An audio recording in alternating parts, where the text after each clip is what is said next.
Testing, 1, 2.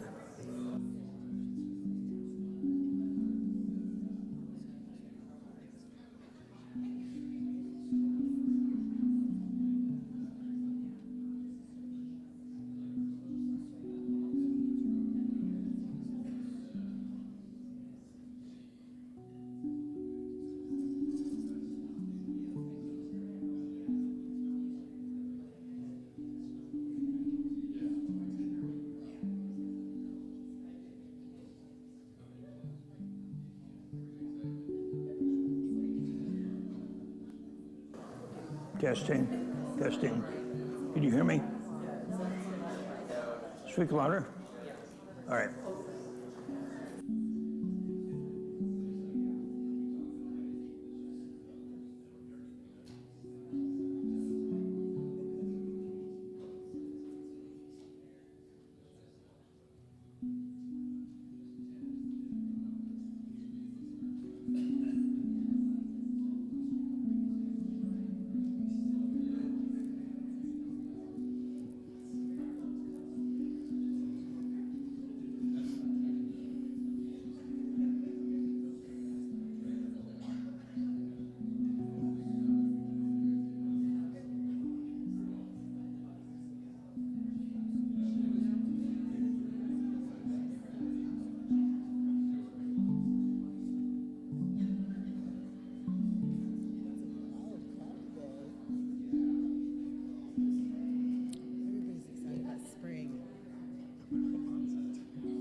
Good morning, everyone, and welcome to Temple Buddhist Center's Sunday meditation service. My name is Victor, and I'm honored to be of service this morning. We hope that our service finds each and every one of you happy and healthy. And if you are struggling in any way, we hope that our service this morning and this Sangha can be a source of refuge, a source of strength for you as we open our hearts to you and to your loved ones. So, as many of you know, in the Buddhist practice, we practice the middle path. So therefore, our screen today refused to go any further than the middle. So we'll have to kind of improv. Let's go ahead and begin with some conscious breath work, where we will seal the mouth, breathe deeply through the nose, hold that breath for a few moments, and then release slowly so that the exhale is longer than the inhale. Let's begin. Holding that breath for a moment, feeling the fullness of the lungs, and releasing slowly. Nice, long, metered release. And as you release that breath, checking in with the body. Are there any points of tension? Are there any points within the body of contraction? If there is, simply breathe through that and partner with the body to find a new level of gentleness and ease with every out-breath. And a second conscious breath together.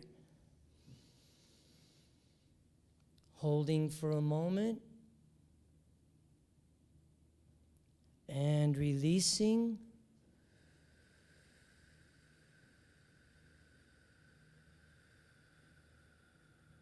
Cultivating the art of the out-breath, being present as the breath escapes the body and feeling it completely release and empty the lungs. And a third breath together.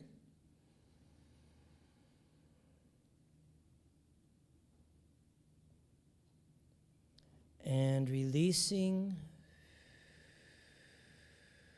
And as you release, giving yourself full and complete permission to unplug from that energy that is required for all the going, the doing, the striving, the efforting.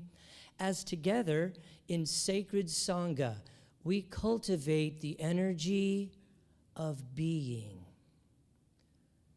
Nowhere to go, nothing to do, nothing to add to yourself, nothing to take away, a perfect expression of consciousness.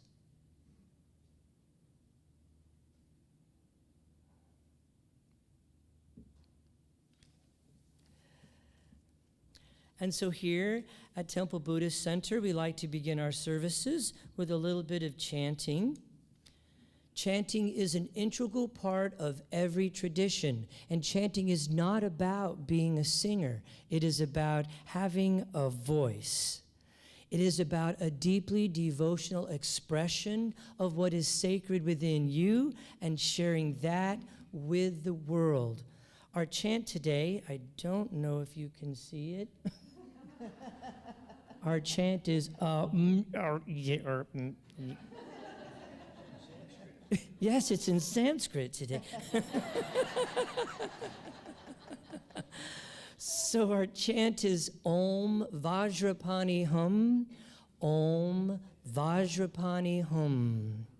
And this is a chant that honors, well, we can see that. It honors the energy of the awakened mind. And so that energy within us that is boundless, it is endless, and it provides a background and helps us to realize, more importantly, the context of our lives rather than the content of our lives. And so with that, let's take another conscious breath together.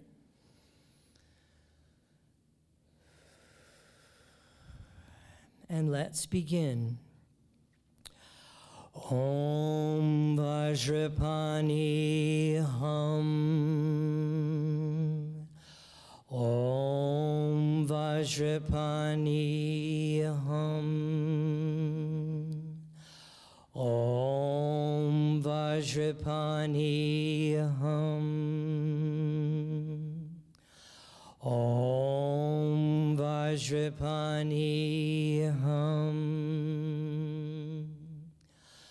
Om Vajrapani Hum.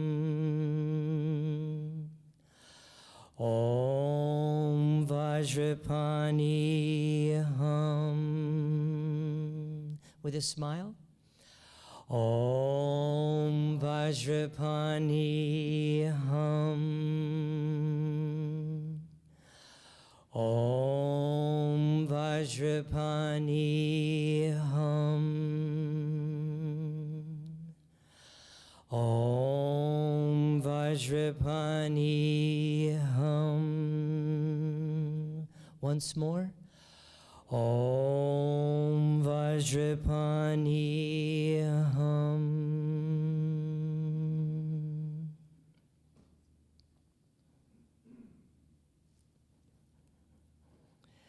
And so here at Temple Buddhist Center, we practice Western Buddhism.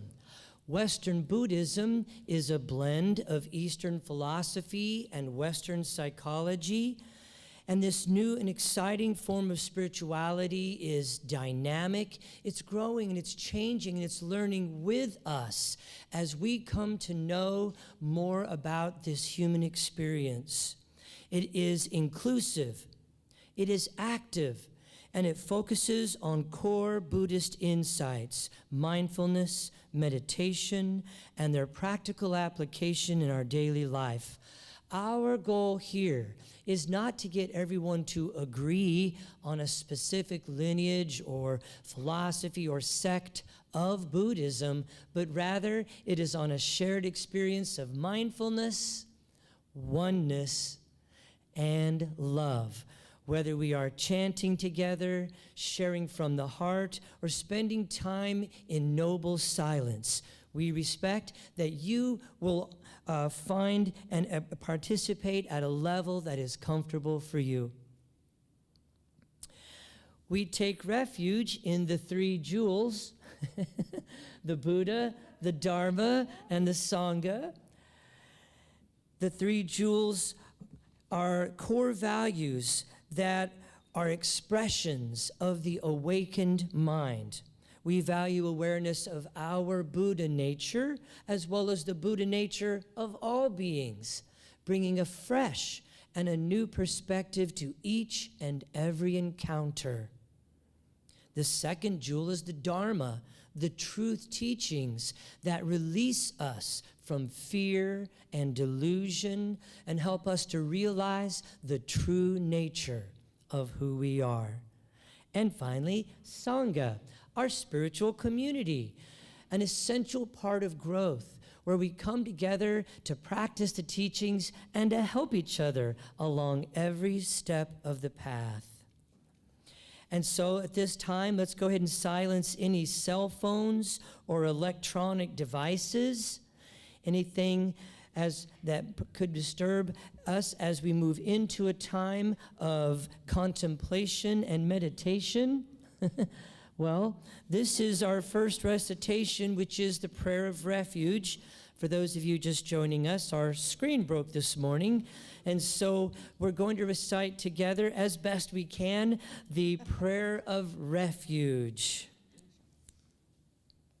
Together, in Buddha, Dharma, and Sangha, we go for refuge until fully awakened through the power of generosity, ethics, patience, enthusiastic effort, concentration, and wisdom. For the sake of all beings, may we realize and demonstrate our innate goodness. In Buddha, Dharma, and Sangha, we go for refuge until fully awakened through the power of generosity, ethics, patience, enthusiastic effort, concentration, and wisdom. For the sake of all beings, may we realize and demonstrate our innate goodness. In Buddha, Dharma, and Sangha, we go for refuge until fully awakened through the power of generosity, ethics, patience, enthusiastic effort, concentration, and wisdom. For the sake of all beings, may we realize and demonstrate our innate goodness.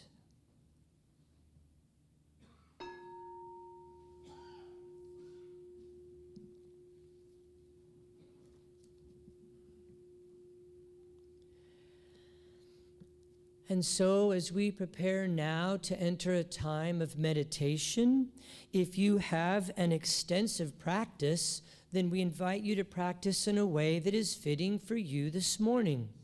If, however, you are newer to meditation, we're going to begin with a dedication of intention. We will awaken the bell 3 times for the 3 jewels. And then our teacher today, Mr. Robert Brumet, will lovingly lead us in a brief guided meditation that's designed to assist us to moving into the stillness. We will spend approximately 10 to 12 minutes this morning in noble silence, connecting with each other in consciousness.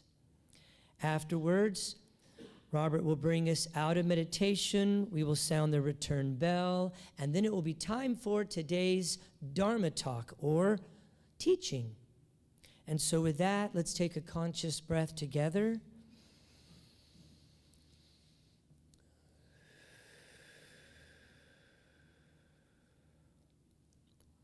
Body, speech, and mind in perfect oneness. I send my heart along with the sound of the bell.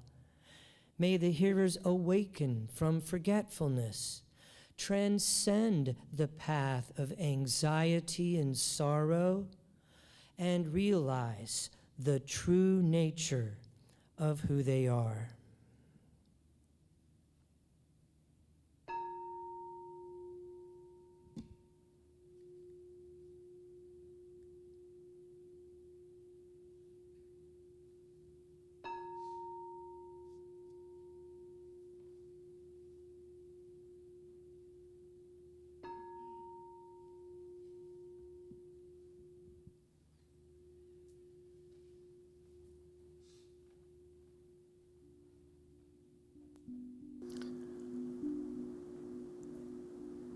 As the sound of the last bell fades into the silence,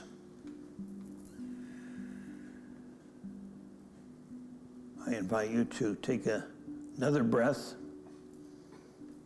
and as you exhale, just allow yourself to relax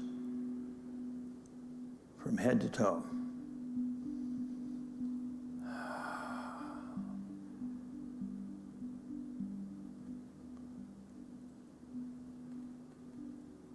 Checking the posture to make sure the spine is straight. The head, neck, alignment with the spine. Sitting straight, sitting tall,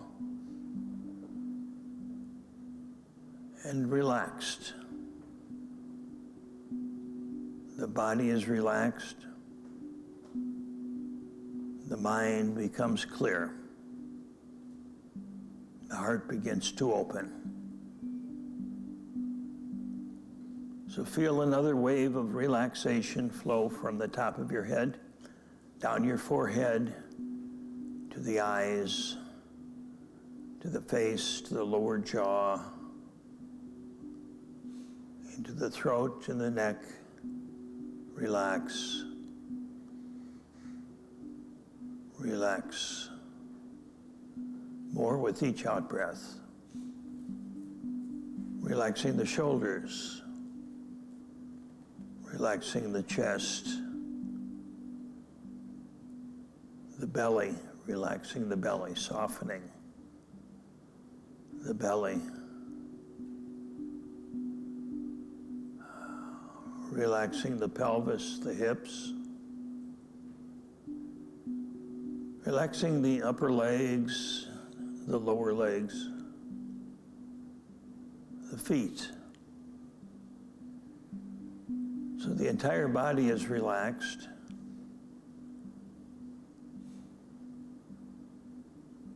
Yet still sitting straight. And breathing slowly and deeply.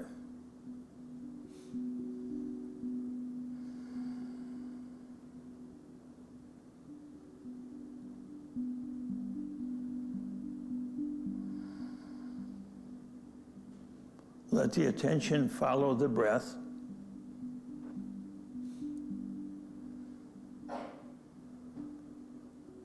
Whenever you get lost in thought, just gently pull the attention away from that thought and into the breath.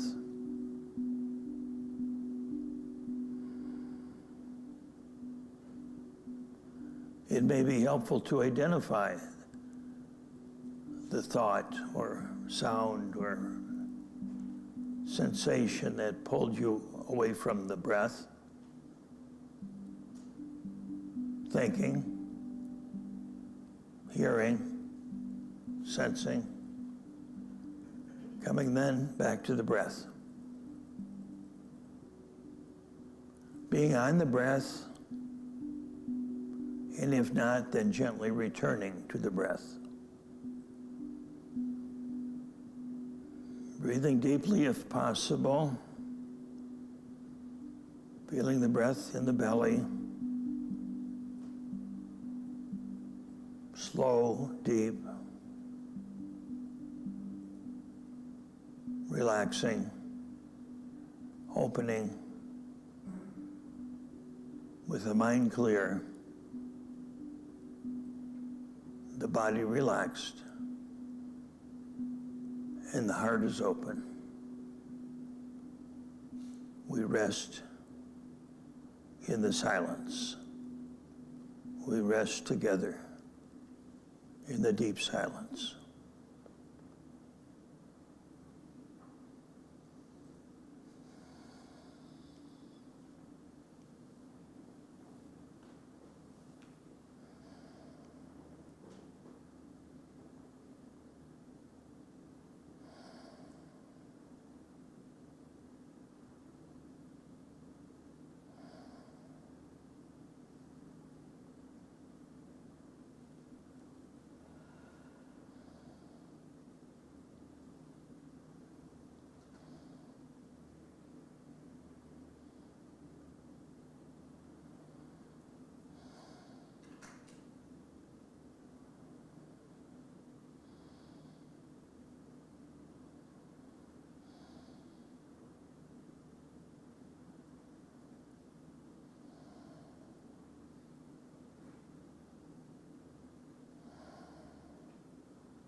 At this time, I invite you to sense your arms and your legs, feeling your body, sitting in the chair.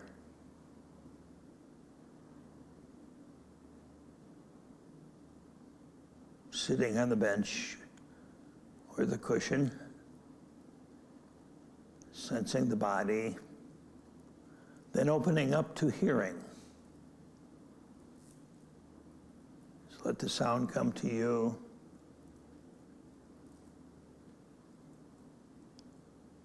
Accepting, hearing, sensing.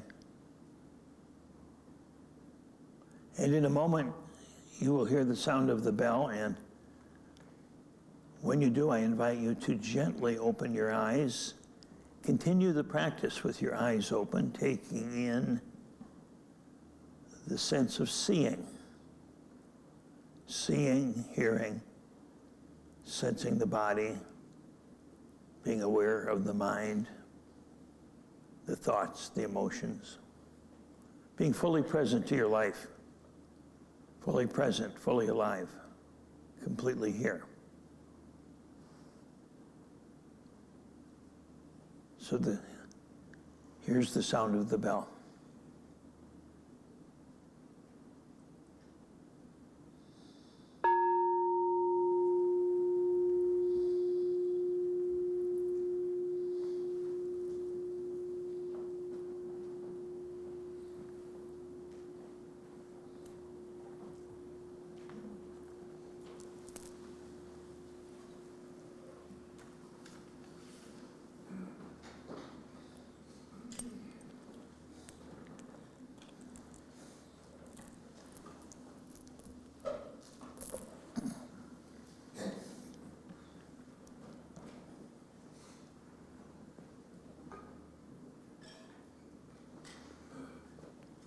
Good morning.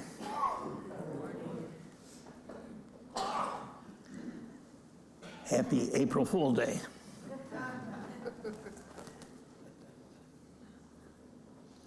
I woke up this morning thinking I may start my own church.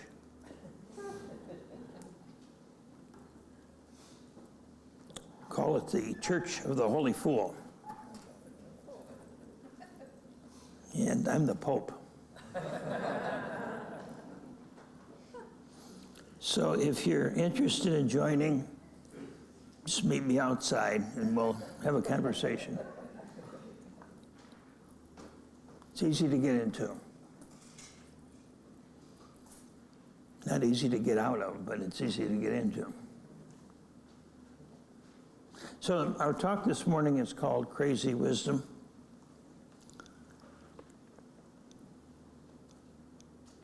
There's a tradition in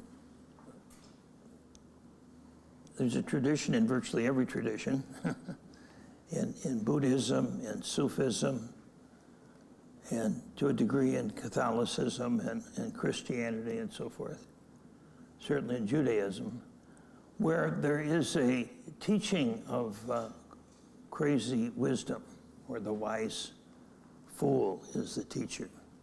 And so today we're going to hear some of the teachings of the wise fool, the crazy wisdom. And we begin with Nasruddin. Nasruddin is a character that shows up in various Sufi stories, in various stories in the Islamic world.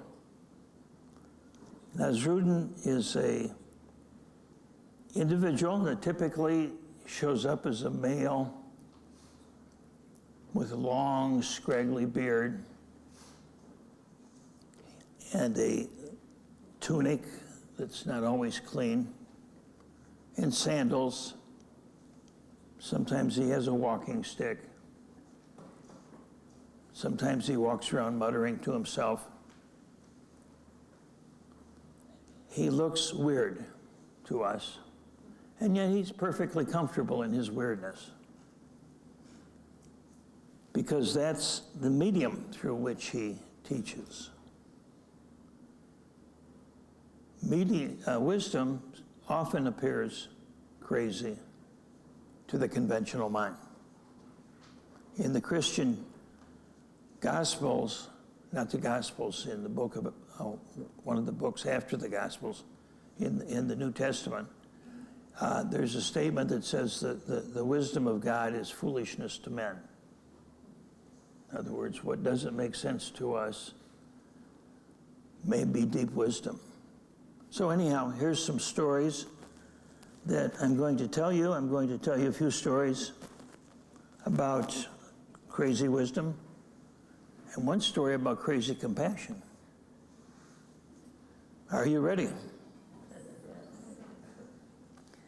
Some of these you may have heard, and if you've heard the story before, don't just say, I've heard this before, and space out. Because every time we hear the story, even if it's for the 10th time, there's a deeper understanding that we can glean from it. Because you have grown, the story will constantly reveal itself depending upon your own level of understanding. So in this particular story, it's late at night, about 2 o'clock in the morning, and there's everyone's pretty much asleep in this town. The constable, the police officers walking through town, checking everything, and he sees a man walking around under a street lamp, kind of walking around in circles, looking at the ground, and he goes over to this individual who is Nasruddin, and he says, hey there, what are you doing here this time of the night? And Nasruddin says, well, I'm looking for my keys. I lost my keys. And the officer said, okay, where did you lose them? And Nasruddin says, I lost them over there. The officer says, well, if you lost them over there, why are you looking here? Nasruddin says, well, there's more light here. I can see better. So just take a moment. It's easy to get the foolish part of it. See if you can pick up some of the wisdom that's in that. And there's various facets and levels of it. Basically, it's telling us that the keys, what we look for, what we want the most. You know, the peace, whether you call it peace or salvation or enlightenment, whatever name you want to give it. You know what it is. That's what brings us here, is touching that. That's the key. But the problem is that most humans look for the key where there's the light. And the light represents understanding. So we try to find what we're looking for through human understanding. And we can't find, because the keys aren't, unfortunately, under the street lamp. The keys are in the dark. So we look for what we don't know in terms of what we do know. We try to frame everything in terms of our own understanding. But the key is outside of the light. It's in that part of us that doesn't know what it doesn't know. And that's why meditation doesn't make sense. Doesn't make a lick of sense. You know, just talk to somebody that doesn't understand it and try to explain to them, you know, why you sit doing nothing. Sometimes when your back hurts.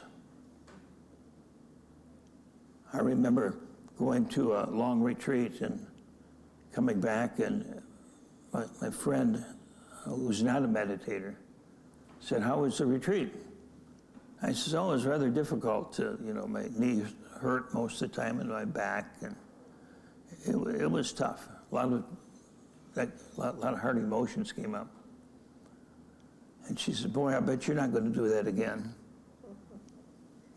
I said, oh no, I signed up for another retreat in July. And she shook her head. Didn't make any sense to her. And it wouldn't to most people, would it? You know. So why would we sit and look at our suffering, look at our dukkha, when we could be out having fun, when we could be out doing something productive, right? I mean, if your friends aren't telling you this, your own mind is, right? So,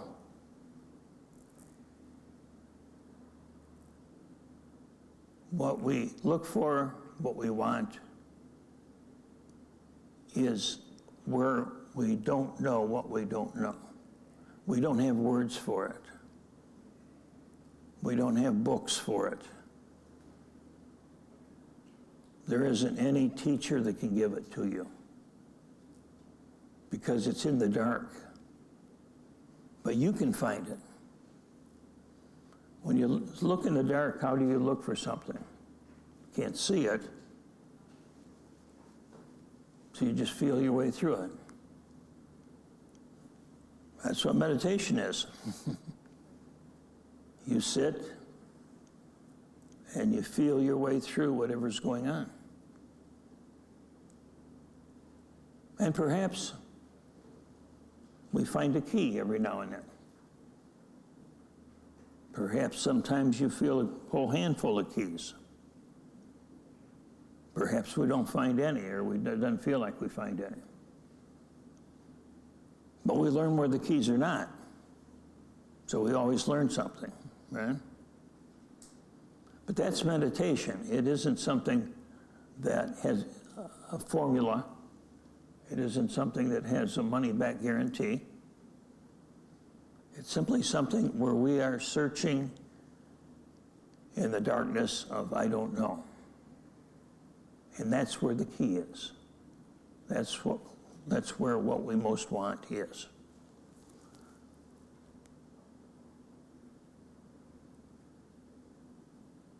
Second story.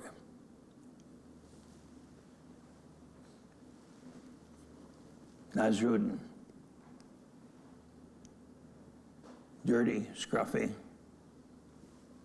Smells a little bit, you know. And he finds himself in a bank in New York City. Very prestigious bank.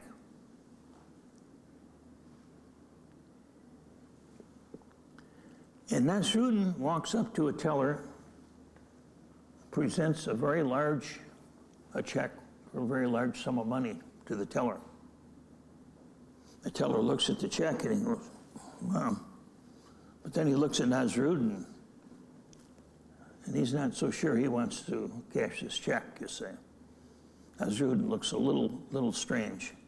So he says, sir, before I can cash this check for you, can you identify yourself? And Nasruddin says, well, I think I can.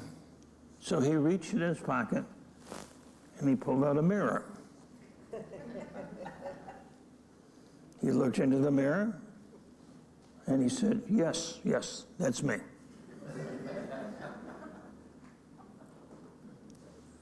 So let's just sit for a minute. What's going on here? What was the teller looking for when he said, can you identify yourself? You know what he's looking for. Numbers, pictures. He was looking for Nasruddin's social identity. He was looking for the identity that the world says this is who you are. This identity. See, but Nasruddin was wise enough, or foolish enough, as the case may be, to not buy that. And he looked right into the mirror. He says, yes, that's me. Right into his own reflection.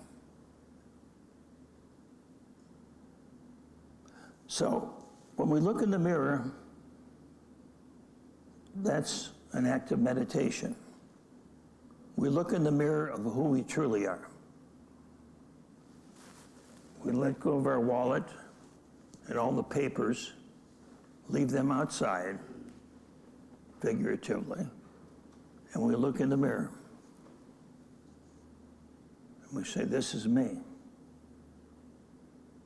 Beyond words, beyond pictures, beyond numbers, we know. You know, when you look in the mirror and know, there's nothing that tells you other than your own recognition, this is me. And when you know that, the question is, can you take that with you everywhere you go?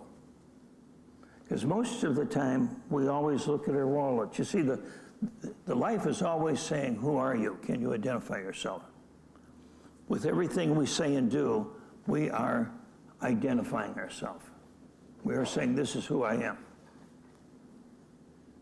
Now, most of us say, this is who I am based upon our conditioning. I am a male, I am an American, you know, I am this, I am that, Catholic, Protestant, Jewish, whatever. So we have all of these identifications that we take with us into the world. But what can we bring into the world in our everyday life?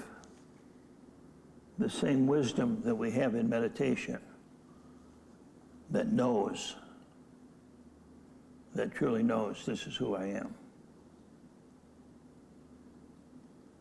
Okay? So, take a little mirror with you if you can, just to remind yourself. Always good.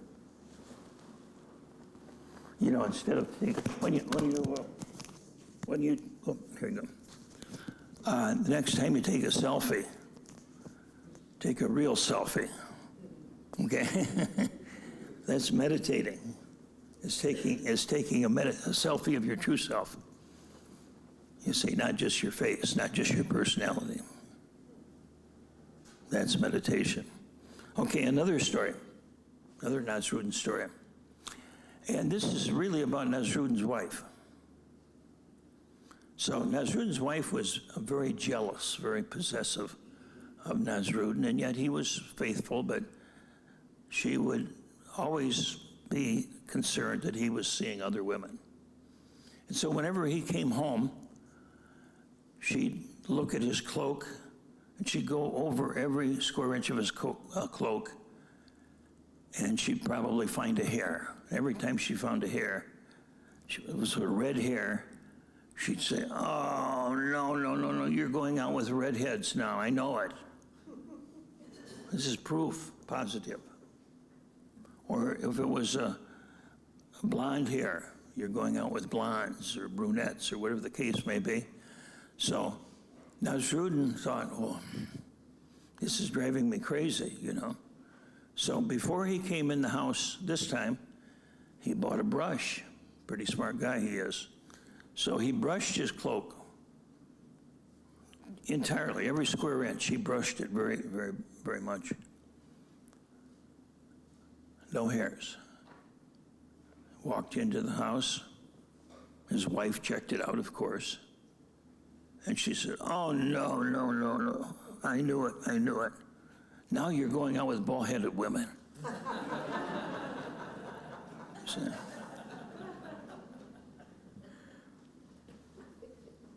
okay, so let's just take a minute. What's that telling us?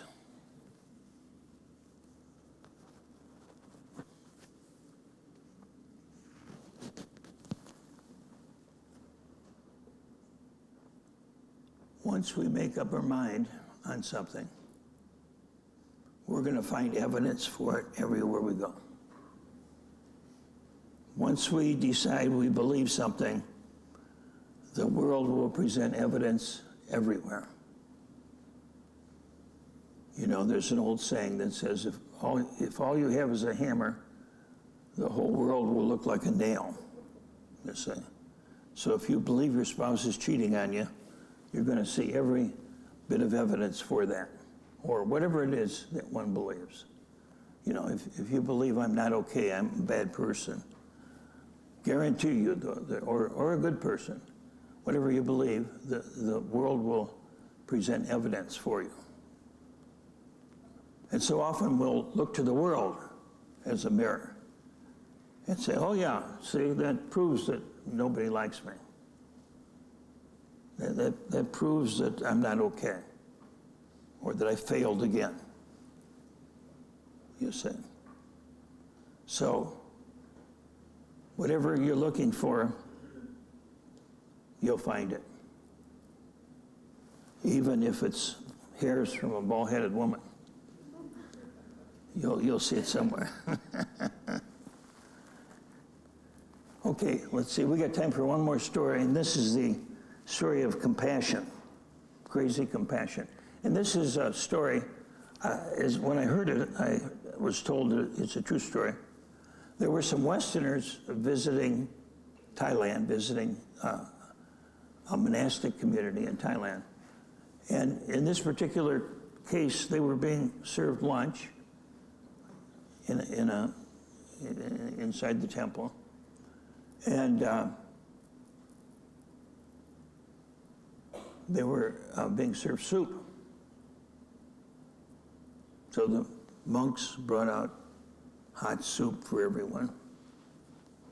And this one Westerner has his soup presented in front of him. He looked at it, and there's a fly swimming in it. You know, we've all had something like that at one time or another. So the Westerner was quite polite. He didn't want to make a scene and didn't want to embarrass his host. So he called the monk over and he just pointed to the soup. And the young monk went, "Oh my gosh." No, he didn't say, "Oh my God." Whatever he said. Whatever monks say when they're startled.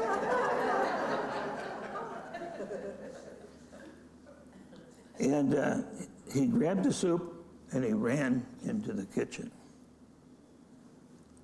So the minutes passed while the man was waiting for his soup to come back. And after about 10 minutes, while everybody else had finished their soup, but he had not gotten his back, finally, before everybody left, the monk brought out his hot soup. And he says to the man, he says, "You'll be very happy. I got good news for you." He says, "He's going to survive. We washed him off and dried him off, and he was able to fly. So you'll be happy to hear that. So here's your soup back."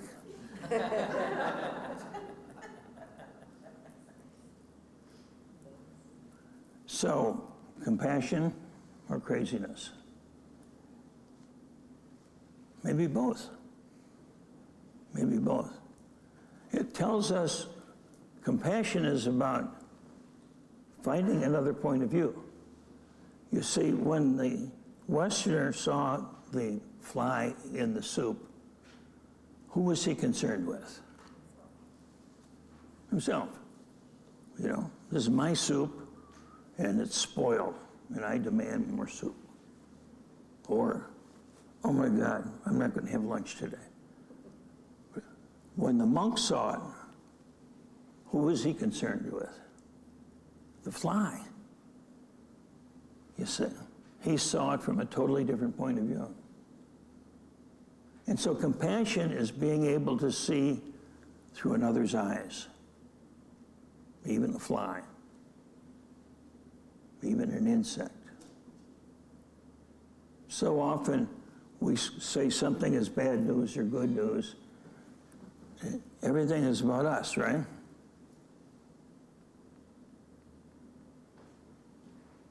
Can I make it about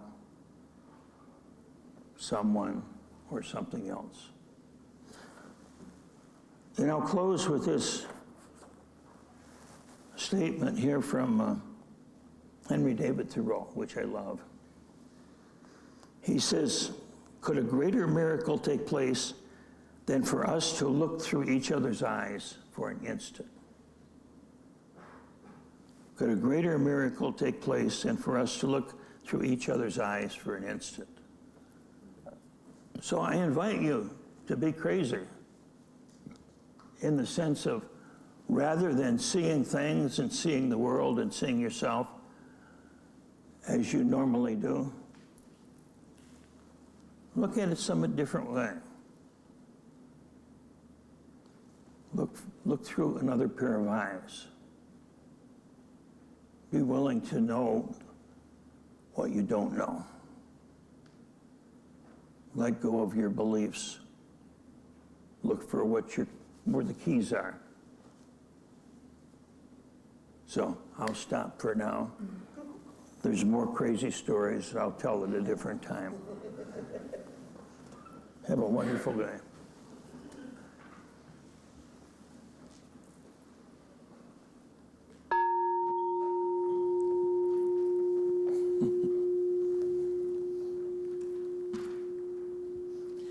So let's take a moment and just drop from our heads into our hearts and embody the teachings. As we transition into a heart practice, you might want to stretch or adjust your posture or take another conscious breath, whatever you need to do. And as we move into a heart practice for today, our heart practice today is equanimity. And so, with the heart practices, it's not an intellectual exercise. It is literally opening our hearts and sharing what is sacred within us and sharing that with the world. And so some people like to also include some sort of an external gesture. For example, the Anjali Mudra, what we might call prayer hands. Or maybe if you want to place a hand on your heart, some people might even place two. Or if your hands just rest in your lap, we invite you to flip your palms up. Sort of an outward expression radiating this heart practice today of upekkha, or equanimity. So let's go ahead and take a conscious breath together.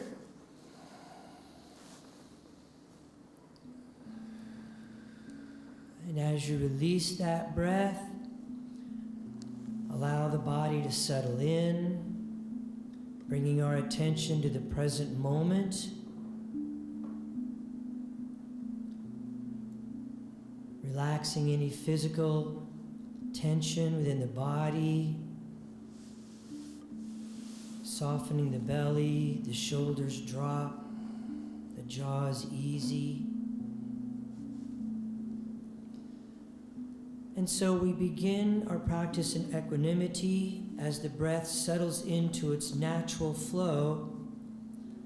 I invite you to reflect on your deepest desire for happiness and freedom from suffering for both yourself and others. Perhaps during the week you have encountered people who are suffering, and you could feel in your heart a wish for them to no longer suffer. You may even have been moved to action to try to alleviate that suffering to some degree. Reflect on your desire to serve the needs of others and be compassionately engaged in the world.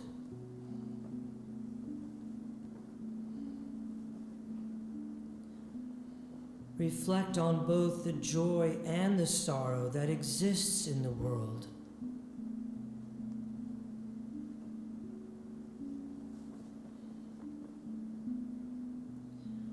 Allow your heart's truest longing for truth and well-being to come into consciousness.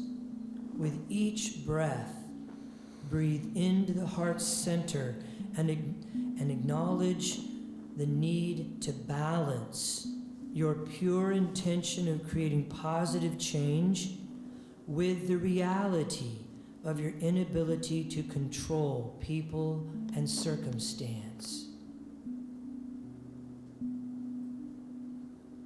breathing in and acknowledging our heart's deepest desire for all beings in all places to be well, and balancing that with the knowledge of our physical and mental limitations.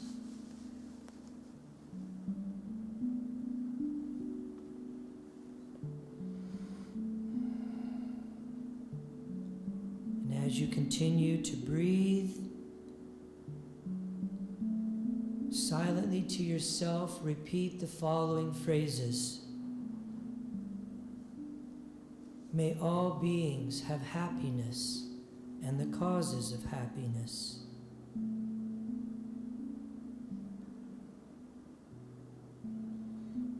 May all beings be free from sorrow and the causes of sorrow.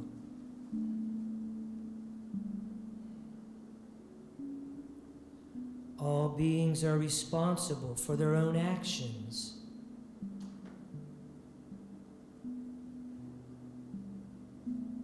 Suffering or happiness is created through one's relationship to experience.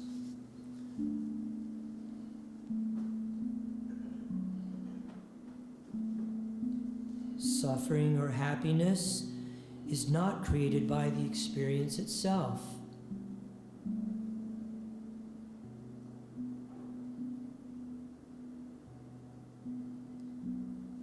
Suffering and happiness of others are dependent on their actions, not on my wishes for them.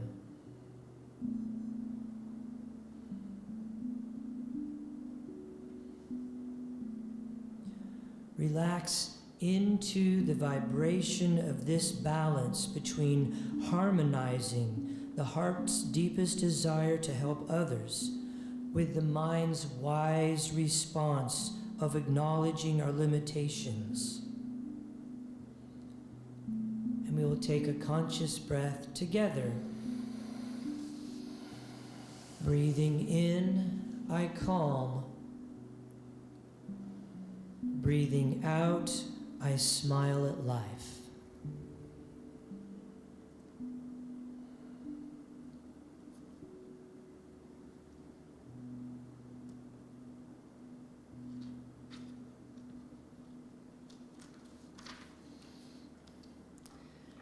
And in the true spirit of Dana, the Buddhist practice of generosity, temple services here are given freely. In the same way, if you choose to give, please give with a generous heart, which means not in return for anything that you have received today, but rather so that those who may be seeking refuge will find it here in this temple with these teachings and with these teachers. The Dana boxes are located at the back of the meditation hall, and we take a moment of gratitude for all of our wonderful ambassadors, those folks who have committed themselves to regular monthly electronic giving. It's not about the amount, it's just that the regular monthly giving helps us to set a budget here at Temple Buddhist Center. If you'd like to become an ambassador, you can just stop by our website, or there's also a QR card in front of the seats in front of you. Also, gratitude for all of our amazing volunteers who help us each and every day to bring more opportunities for Sangha to connect, for Sangha to learn, and for Sangha to deepen their practices through all of our workshops, retreats, classes, different study groups, meditation groups. And gratitude to Rochelle for your wonderful music. Thank you, Ricky. Thank you to Mr. Robert Brumet for your wonderful teaching and for the laughter day. I kind of needed that. And thank you to each and every one of you for sharing your heart and your practice and your presence with all of us here at Temple Buddhist Center. We certainly are the better for it. And so, as we prepare to end our time together this morning, I'm not sure what we'll do. I was going to put the recitation on the board. We can try it. Everybody up in the heavenly abodes. Let's see if any of it gets on there. Well, there it is. Our closing recitation. And so we'll recite that sort of together. what's kind of cool is this is a test of some of your memories, isn't it? I'm ever going, I thought I had this down, but I didn't realize. And so together, may the pure, brilliant sun of bodhicitta dawn in each and every heart and mind, dispelling the darkness of suffering and confusion unstoppably until all are illumined and awakened. And with the palms of our hands together in front of our hearts, as we go forth now from this place, may we enter each moment in innocence, guided by the wisdom of our hearts. And as we open our hands, open our eyes, shine our light into the world. Namaste.